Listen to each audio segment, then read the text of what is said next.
जय हिंद प्यारे बच्चों, आपका स्वागत है अपने प्यारे से YouTube channel real education class 10th में। मैं आशा करता हूं दोस्तों आप सभी अच्छे होंगे और अपना पढ़ाई अच्छे से कर रहे होंगे। प्यारे बच्चों, आज के वीडियो में हम लोग जानेंगे क्लास 10th के ज्योग्राफी के चैप्टर नंबर 3 जिसका नाम है निर्माण और उद्योग। ठीक है ना, क्या नाम है प्यारे बच्चों? निर्माण और उद्योग। ठीक है, इसका 2 चैप्टर को हम लोग कंप्लीट कर चुके हैं। ठीक है ना, 2 चैप्टर को हम लोग प्यारे साथियों कंप्लीट आराम से कर चुके हैं, इसका ऑब्जेक्टिव और सब्जेक्टिव का। तो उसका लिंक डिस्क्रिप्शन में आप सभी जाके देख लीजिएगा, है ना। आज के वीडियो में क्या जानेंगे? तो ज्योग्राफी का चैप्टर नंबर 3 जिसका नाम निर्माण एवं उद्योग, इसका आज हम लोग ऑल ऑब्जेक्टिव क्वेश्चन जानेंगे। क्या जानेंगे? All objective question. ठीक है ना, लगभग इसमें कितना तो 45 प्लस ऑब्जेक्टिव क्वेश्चन हो रहा है। ठीक है ना, 45 प्लस ऑब्जेक्टिव क्वेश्चन होने वाला है। आपका जो भी प्रश्न आएगा इसी में से आएगा। तो हम आपको बता देते हैं कि जो फाइनल एग्जाम में होगा इसमें से कितना नंबर आएगा। तो याद रखिएगा 6 से 7 ऑब्जेक्टिव। कितना प्यारे बच्चों? 6 से 7 नंबर का इस चैप्टर से आपका ऑब्जेक्टिव क्वेश्चन आता है हर एक साल 6 से 7 नंबर का। अगर 5 नंबर का भी आता है, कभी 6 नंबर का, ठीक है ना, कभी कभी 8-8 नंबर का भी आ जाता है। तो मिनिमम मानते हैं कि 6 से 7 नंबर का आपका कितना ऑब्जेक्टिव क्वेश्चन आता है। ठीक है, अगर आप चैनल पर नए हैं तो चैनल को सब्सक्राइब कर दीजिएगा। अगर आपको वीडियो पसंद आए तो वीडियो को भी एक जरूर लाइक कीजिएगा। और अभी आप अपने दोस्तों के पास ज़्यादा से ज़्यादा इस क्लास को शेयर कर दीजिए, जिससे आपका दोस्त सभी भी क्या कर सकते हैं, इस क्लास को पढ़ के अपना रिवीजन यानी कि तैयारी कर सकते हैं। क्योंकि और 5-4 मंथ बचा है। ठीक है ना, जुलाई आ गया है ना, उसके बाद जुलाई, अगस्त, सितंबर, अक्टूबर, नवंबर, नवंबर तक आपका क्या करना है, सिलेबस को कंप्लीट करना है। फिर उसके बाद आपका रिवाइज क्लास चलेगा। ठीक है ना, क्रैश कोर्स चलेगा। उसमें आपका सब ऑल, ठीक है ना, 2 मंथ में आपको रिवाइज कराया जाएगा। ठीक है ना, दिसंबर और जनवरी में आपका रिवाइज भी तो कराना है ना।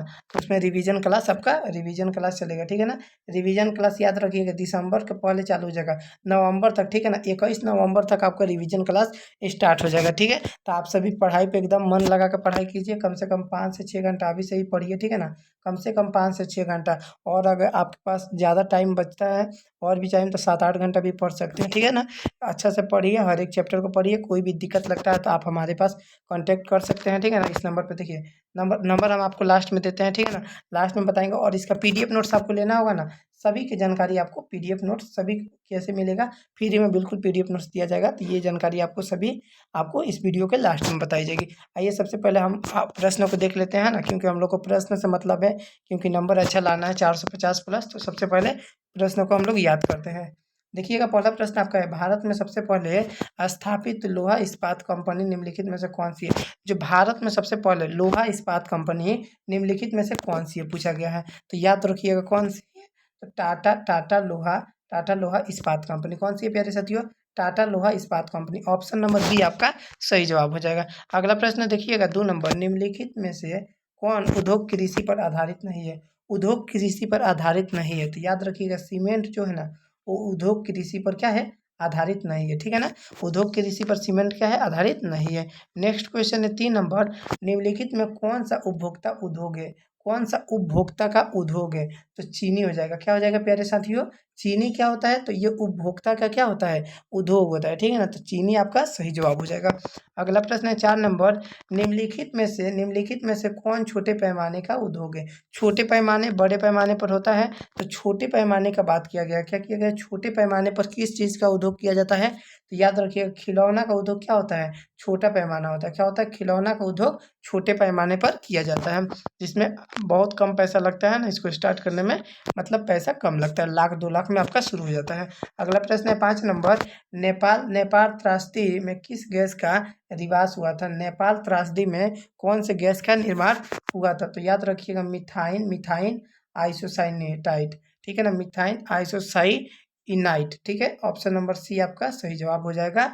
नेपाल, भोपाल त्रासदी में कौन सा गैस? तो मिथाइल आइसोनाइनाइड। ठीक है ना। अगला प्रश्न है 6 नंबर, हुगली हुगली औद्योगिक प्रदेश का केंद्र है। हुगली औद्योगिक प्रदेश का केंद्र कौन सा हो जाएगा? तो याद रखिएगा कौन सा केंद्र हो जाएगा, रिष्डा। कोलकाता रिष्डा कौन सा है? तो हुगली औद्योगिक प्रदेश का केंद्र माना जाता है। अगला प्रश्न है 7 नंबर, निम्नलिखित में से कौन सा उद्योग सार्वजनिक क्षेत्र के अंतर्गत आते हैं? निम्नलिखित में से कौन सा उद्योग सार्वजनिक क्षेत्र के अंतर्गत आते हैं? ठीक है ना, अंतर्गत आते हैं। तो याद रखिएगा बोकारो लौह इस्पात उद्योग कौन सा हो जाएगा?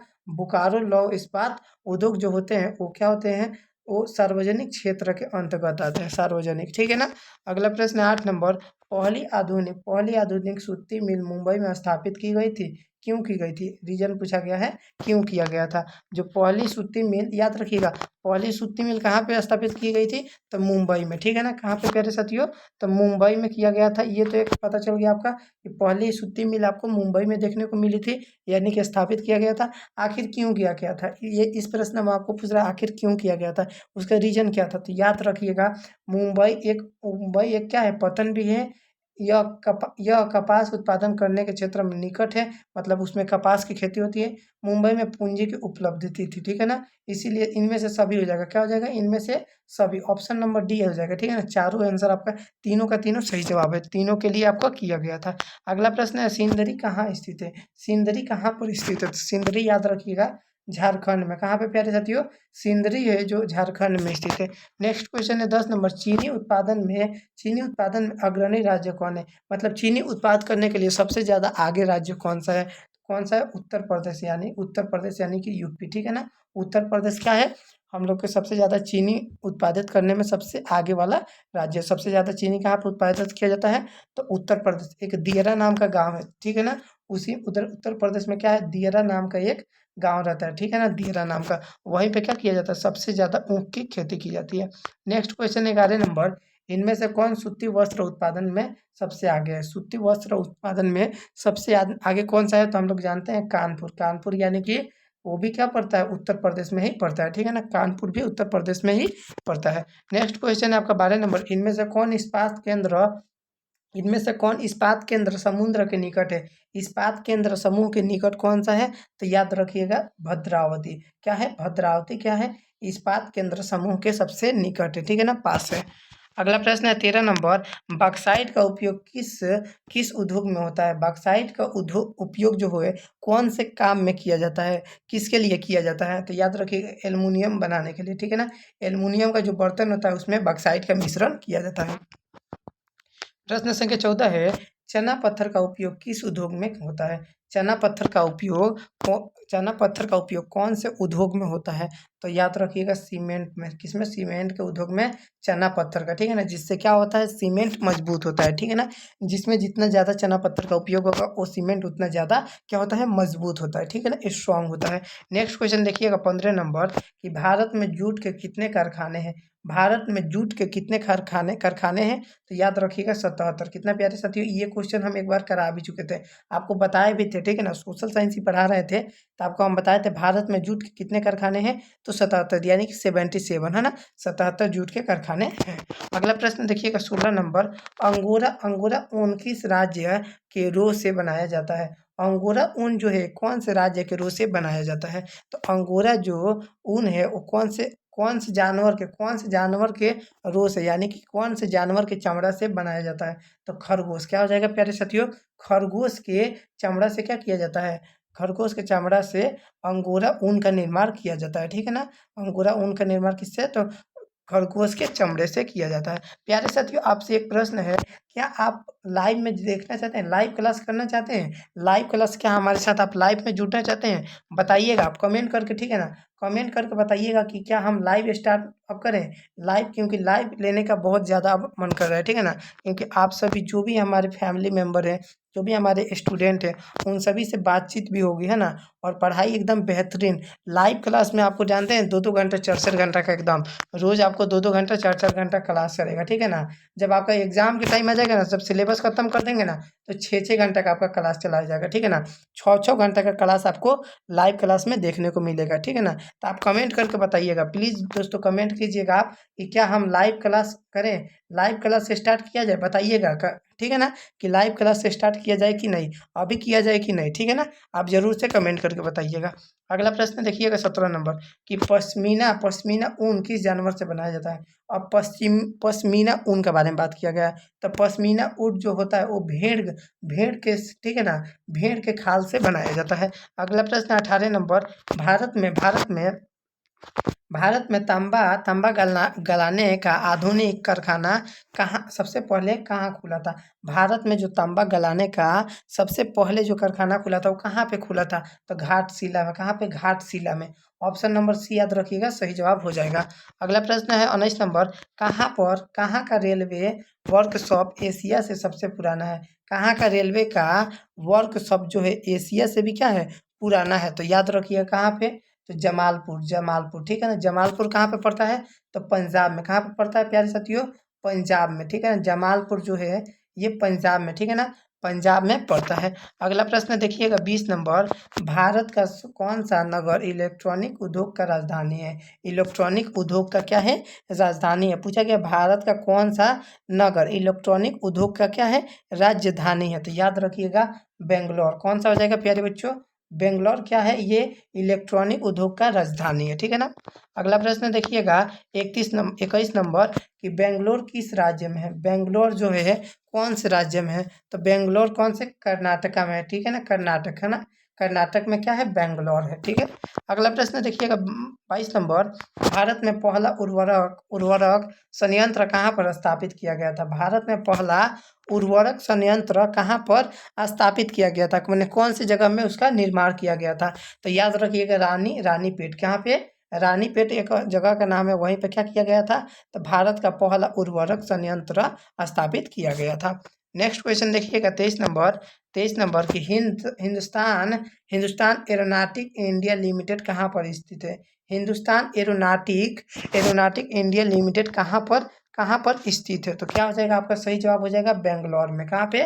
बेंगलोर में। ऑप्शन नंबर याद रखिएगा बेंगलोर में, ठीक है ना।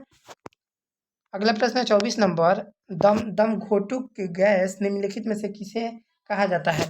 दम घोटू गैस यानी जो दम घोटता है उस गैस को हम लोग क्या कहते हैं? दम घोटू गैस निम्नलिखित में से किसे कहा जाता है? तो याद रखिए किसे कहा जाता है? तो सीओ को, यानी कार्बन डाइऑक्साइड को, ठीक है ना। सीओ यानी कि डी नंबर आपका सही जवाब हो जाएगा। दम घुटता है, क्या होता है? CO2 गैस से क्या होता है? हम लोग को दम घुटने लगता है, ठीक है ना। दम घुटने लगता है। देखिए हम लोग क्या करते हैं? कार्बन डाइऑक्साइड छोड़ते हैं और ऑक्सीजन को ग्रहण करते हैं, ठीक है ना।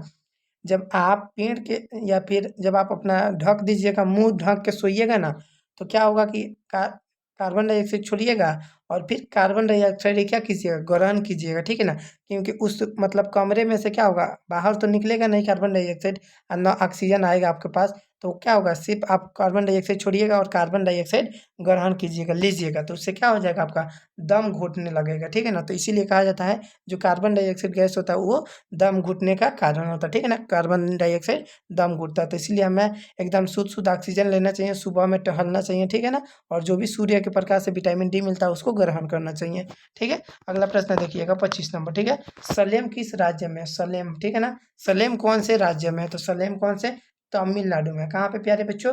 तमिलनाडु में क्या है? सलेम ये एक राज्य है, ठीक है। एक राज्य नहीं, एक जगह का नाम है तमिलनाडु में, ठीक है ना। तो सलेम तमिलनाडु का एक जगह का नाम है। अगला प्रश्न देखिएगा 26 नंबर, भोपाल गैस त्रासदी किस वर्ष हुई थी? भोपाल गैस त्रासदी कौन से वर्ष हुई थी? तो भोपाल गैस त्रासदी 1984 में हुई थी। कितना में प्यारे साथियों? 1984 में। याद रखिएगा ना, भोपाल जो गैस त्रासदी थी वो 1900 कितना में? तो 1984 ईस्वी में हुई थी। ऑप्शन नंबर यानी कि क्या हो जाएगा आपका? बी नंबर एकदम 100% करेक्ट हो जाएगा। आगे देखिएगा नेक्स्ट क्वेश्चन देखिएगा प्यारे साथियों। अगला प्रश्न देखिएगा 27 नंबर आपका। 27 नंबर देखिए प्रश्न क्या कह रहा है। 27 नंबर देखिए, इनमें से कौन उद्योग की स्थिति को प्रभाव कारक नहीं है? इनमें से कौन उद्योग की स्थिति का प्रभाव कारक नहीं है? मतलब वो क्या है? जो आपके उद्योग यानी बिजनेस पे आपका प्रभाव नहीं डालता है, ठीक है ना। प्रभाव नहीं डालता है। तो जो जनसंख्या है वो क्या है? उस बिजनेस पे प्रभाव नहीं डालता है, ठीक है ना। जितना ज़्यादा जनसंख्या होगी उस उद्योग का उतना ही व्यापार क्या होगा? अर्निंग यानी कि आपका जो पूंजी होगा वो ज़्यादा बढ़ेगी, ठीक है ना, बढ़ेगी। अगला प्रश्न है 28 नंबर, टिस्को की स्थापना किस वर्ष की गई थी? टिस्को की स्थापना कौन से वर्ष किया गया था? तो याद रखिएगा 1869 में। कितना में? 1869 में टिस्को की स्थापना की गई थी, ठीक है ना। कितना में? तो 1869 ईस्वी में टिस्को की स्थापना की गई थी। अगला प्रश्न देखिएगा 29 नंबर प्रश्न है कि भारत में कॉटन पॉलिश किस नगर को कहा जाता है? भारत में कॉटन पॉलिश कौन से नगर को कहा जाता है? तो चेन्नई को क्या कहा जाता है? कॉटन पॉलिश का नगर कहा जाता है। याद रखिएगा, भारत के जो चेन्नई जो भारत का कॉटन पॉलिश किसे कहा जाता है? तो चेन्नई को, ठीक है ना। अगला प्रश्न है 30 नंबर, गन्ने के 10 टन रस कितनी चीनी बना सकती है? जो गन्ना का 10 टन जो रस होगा उससे कितनी चीनी बनाई जा सकती है? तो कितनी चीनी? कम से कम 5 टन, ठीक है ना। देखिए क्या होता है, आधा बनता है, ठीक है ना। कितना भी आप गन्ना ले लीजिए उसका आधा ही क्या बनेगा? चीनी बनता है, ठीक है ना। तो ऑप्शन नंबर डी हो जाएगा, यानी कि 10 टन चीनी का कितना, 10 टन रस का कितना बनेगा? तो 5 टन आपका चीनी बनेगा। अगला प्रश्न है 31 नंबर प्रश्न को देखिएगा प्यारे बच्चों। 31 नंबर आपका प्रश्न है, रेडीमेड वस्त्र पार्क की स्थापना कहाँ की गई थी? रेडीमेड वस्त्र पार्क की स्थापना कहाँ पे की गई थी? तो कहाँ पे की गई थी? सुखमाजरी गांव में। कहाँ पे? सुखमाजरी गांव में। ऑप्शन नंबर बी याद रखिएगा, सही जवाब हो जाएगा। फिर है आपका 32 नंबर, कच्चे माल पर आधारित नहीं होने वाला उद्योग क्या कहलाता है? जो कच्चा माल पर आधारित नहीं हो, उस पर नहीं होता है, यानी कच्चा माल नहीं होता है, उस उद्योग को हम लोग क्या कहते हैं? तो याद रखिएगा क्या कहते हैं? तो फुटलूस उद्योग कहते हैं, ठीक है ना। मतलब ये क्या हो चुका है? ये उद्योग खराब हो चुका है, यानी कि फुटलूस उद्योग कहलाता है, ठीक है ना। ऑप्शन नंबर सी आपका सही जवाब हो जाएगा। अगला प्रश्न देखिएगा 33 नंबर, ने, नेपाल नेपाल नगर किस उद्योग के लिए प्रसिद्ध है? नेपाल नगर जो है कौन से उद्योग के लिए क्या है? सबसे ज़्यादा प्रसिद्ध माना जाता है। तो अखबारी कागज़ के लिए, जो अखबार का कागज़ जो होता है वो नेपा नगर से ही क्या होता है? उसका उद्योग में ज़्यादातर प्रचलित होता है। अगला प्रश्न आपका 34 नंबर, भद्रावती में कौन सा उद्योग स्थापित है? ठीक है ना। भद्रावती में कौन सा उद्योग स्थापित है? तो याद रखिएगा, रासायनिक खाद। क्या हो जाएगा? रासायनिक खाद हो जाएगा। ऑप्शन नंबर सी आपका सही जवाब हो जाएगा। अगला प्रश्न है 35 नंबर, इनमें से कौन छोटे पैमाने का एक उद्योग है? छोटे पैमाने का क्या है? एक उद्योग है। तो याद रखिए, गुड़ का उद्योग, गुड़ यानी कि मीठा का जो उद्योग है वो छोटे पैमाने पर होता है। अगला प्रश्न है 36 नंबर, जूट उद्योग के सबसे अधिक कारखाने कहाँ पर आपको मिलते हैं? जूट उद्योग के सबसे अधिक कारखाने आपको कहाँ पर मिलते हैं? तो महानदी तट पर। कहाँ पे प्यारे बच्चों? महानदी तट पर आप जाइएगा तो सबसे ज़्यादा जूट उद्योग के कारखाने आपको देखने को मिलेंगे, ठीक है ना। तो महानदी के तट पर मिलेगा।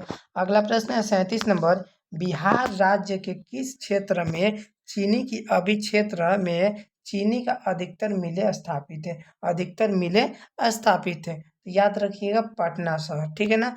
पटना में क्या है? अधिक चीनी के अधिकतर मिलें क्या है वहाँ पे स्थापित है, ठीक है ना। पटना हो जाएगा आपका सही जवाब। अगला प्रश्न है 38 नंबर, इनमें कौन कृषि आधारित उद्योग नहीं है? निम्नलिखित में से कौन सा कृषि पर आधारित उद्योग नहीं है? तो याद रखिएगा 38 का सही जवाब आपका हो जाएगा, सही जवाब हो जाएगा सूती वस्त्र उद्योग। जो सूती वस्त्र उद्योग है ये क्या है? कृषि पर आधारित नहीं है, ठीक है ना। ये सभी कृषि पर आधारित नहीं है। अगला प्रश्न है 39 नंबर, आभूषण निर्माण किस प्रकार का उद्योग का उदाहरण है? जो आभूषण यानी कि गहने का जो निर्माण होता है वो किस प्रकार का उद्योग का एक उदाहरण माना जाता है? तो आपका सही जवाब हो जाएगा छोटे पैमाने के उद्योग पे क्या होता है? आभूषण का क्या होता है? ये एक निर्माण होता है। अगला प्रश्न है 40 नंबर देखिएगा प्रश्न कि महाराष्ट्र का चीनी उद्योग और गुजरात का अमूल उद्योग किस श्रेणी में आते हैं? जो महाराष्ट्र का चीनी उद्योग और गुजरात का अमूल उद्योग कौन से श्रेणी में आते हैं? तो निजी, ठीक है ना, निजी उद्योग के श्रेणी में आते हैं। ऑप्शन नंबर सी आपका सही जवाब हो जाएगा। प्रश्न संख्या 41 है, किस राज्य में वस्त्र उद्योग कारखाने नहीं है? कौन से राज्य में वस्त्र उद्योग का कारखाना नहीं है, यानी कि कपड़े लता का उद्योग का कारखाना आपको देखने को नहीं मिलेगा? तो कौन सा वो राज्य है?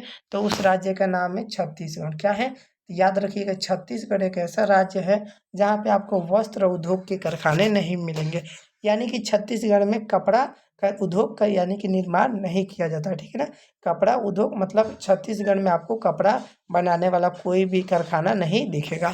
अगला प्रश्न है 42 नंबर, मुंबई में पहली आधुनिक सूती वस्त्र मिल किस कारण स्थापित हुई है। मुंबई में पहली आधुनिक सूती वस्त्र मिल किस कारण से स्थापित हुई है, तो याद रखिएगा किस कारण से।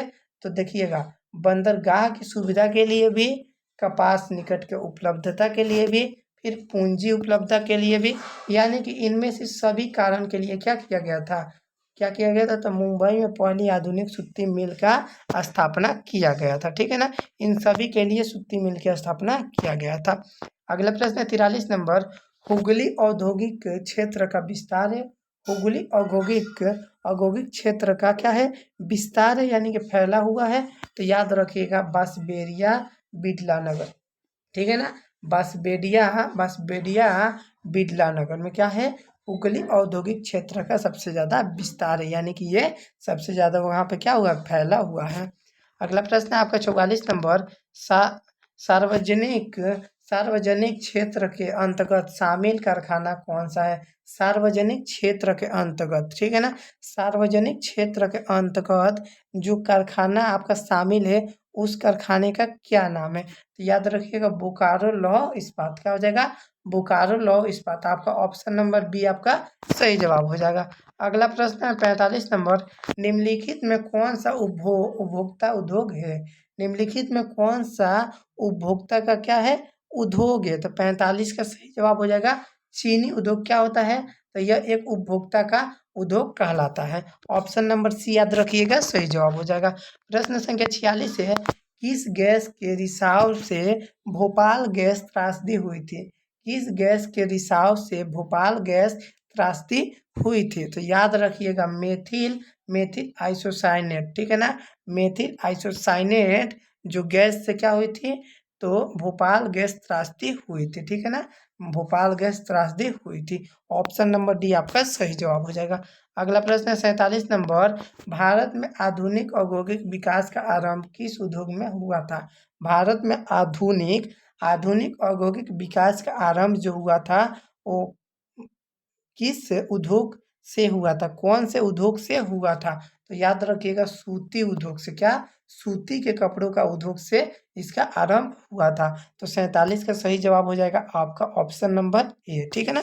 प्यारे साथियों, ये आपका 47, ठीक है ना, 47 बीबीआई ऑब्जेक्टिव क्वेश्चन थे, ठीक है, जो आपके बोर्ड एग्जाम 2026 के लिए बहुत ही ज़्यादा इम्पोर्टेंट है। क्या है प्यारे बच्चों, बहुत ही ज़्यादा इम्पोर्टेंट है, ठीक है ना। इसमें से हम आपको बताएं 5 से 6 नंबर का कंफर्म है कि आएगा ही तो आएगा, ठीक है। अब आप जान लीजिए इसका पीडीएफ नोट्स आपको कैसे दिया जाएगा।